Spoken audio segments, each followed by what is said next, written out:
એ આવો હતો અમારો વિદ્યાર્થી કાળ. અચૂક સાંભળો.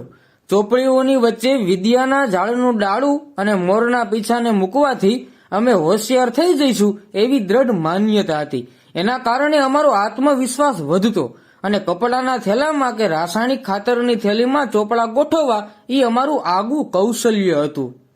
ચોપડાઓ ઉપર પૂઠા ચડાવવા એ અમારા જીવનનો વાર્ષિક ઉત્સવ હતો.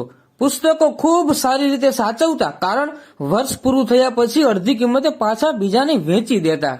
માતા પિતાને અમારા ભણતરની તો કોઈ ફિકર કે ચિંતા ન રહેતી. એ વર્ષોના વર્ષો વીતી જવા છતાંય અમારા માતા પિતાના પાવન પગલા ક્યારેય અમારી સ્કૂલ તરફ પડતા ન હતા. ના વાલી મીટિંગ, શિક્ષકના મારની કોઈ ફરિયાદ ના કરતા, કારણ એવું કરવાથી ઘરે વધારે માર પડતો. શિક્ષકની ભૂલ હોય જ નહીં એવી વ્યાપક ધારણા હતી. અમારા દોસ્તો મજાના હતા. શિક્ષકે પૂછેલા પ્રશ્નના જવાબ ના આવડે તો આજુબાજુ વાળો હળવેથી જવાબ ગણગણે તો અમારા કાની જવાબને તરત પકડી શકે એવું અમારી પાસે હુનર હતું.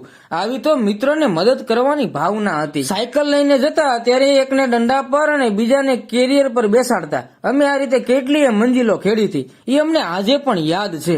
બોર વીણવા જતા, નદીમાં ધુબકા મારવા જતા. 1 થી 5 ધોરણ પાટી પેન સાથે ભણ્યા એટલે અમારામાં કેલ્શિયમ ભરપૂર રહેતું. 6ઠા ધોરણથી સાય વાળી પેન વાપરતા. ખિસ્સામાં બ્લુ ધાબુ, હોઠ પણ બ્લુ, આંગળીઓ પણ બ્લુ. આ અમારા ભણવાની ધગશની નિશાની હતી. એ જમાનામાં ટેલિવિઝન નવા આવ્યા હતા. કોઈકના ઘરે ટેલિવિઝન હતા, બધાને ત્યાં નહીં.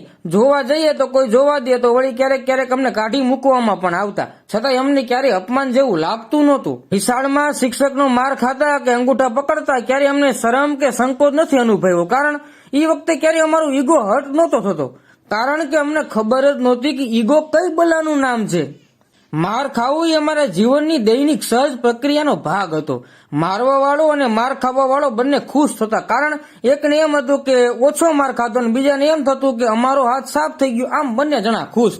વેકેશનમાં મામા, ફઈ, માસીના બાળકોનું ટોળું અમારા ઘરે આવતું. ધીંગા મસ્તી કરતા, છતાંય મા બાપને કંટાળો ના આવતો, કારણ એની કોઈ લક્ઝરિયસ માંગ ના રહેતી. જેવું ઈ ખાઈ લેવાનું, નીચે હારબંધ ગોદડામાં સૂઈ જવાનું, વાડીએ જઈને કુંડીમાં સમૂહ સ્નાન કરી આવવાનું. દરરોજ નાવાનું પણ ફરજિયાત નહોતું. મગફળીના દાણા અને ગોળ અમારો નાસ્તો હતો. 10 પૈસાના ચાસણી વાળા બરફના ગોળાની લાલચ આપી અમારી પાસે ખૂબ કામ કરાવી લેવાતું. ત્યારે કોઈ બાળ અધિકાર પંચ નહોતું કે અમારી મદદે આવે.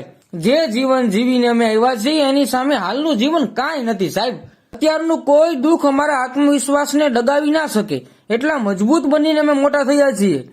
અમે સારા હતા કે ખરાબ એ ખબર નથી, પણ અમારો પરિવાર અને અમારા મિત્રો અમારી સાથે હતા એ જ મહત્વનું હતું. અને એ જ આનંદિત દિવસોનું ભાથું આજે પણ અમારી ઇમ્યુનિટી વધારી આપે છે.